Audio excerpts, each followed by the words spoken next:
हम प्रमिला देवी साथ में रिंकू झा अहाँ सबके सोहर सुना रहल छी। धन धन धन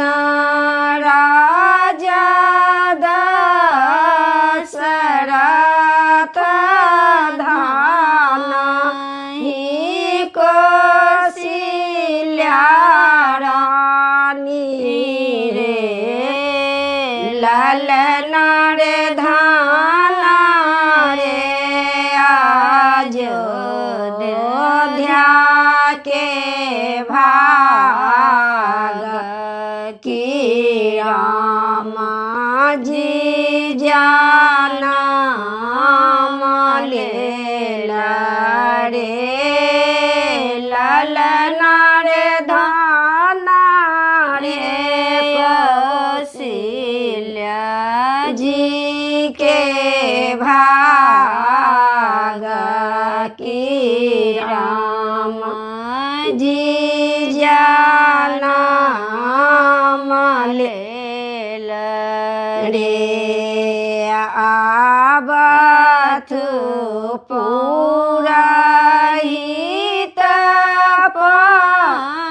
पंडित पोथी लाए आबथु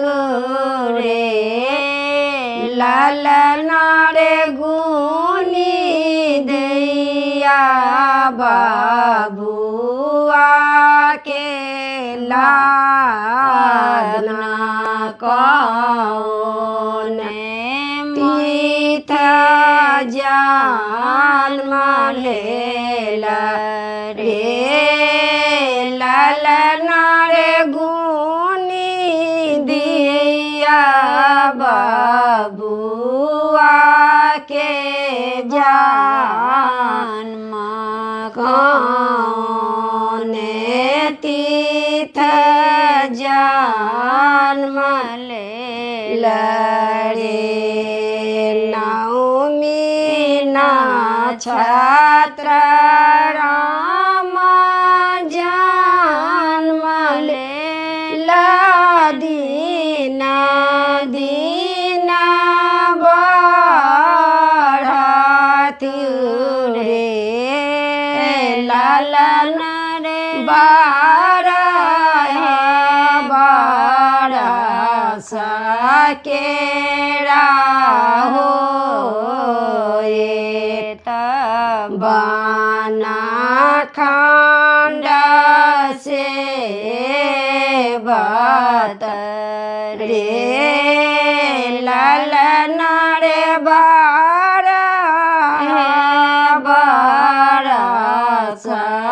के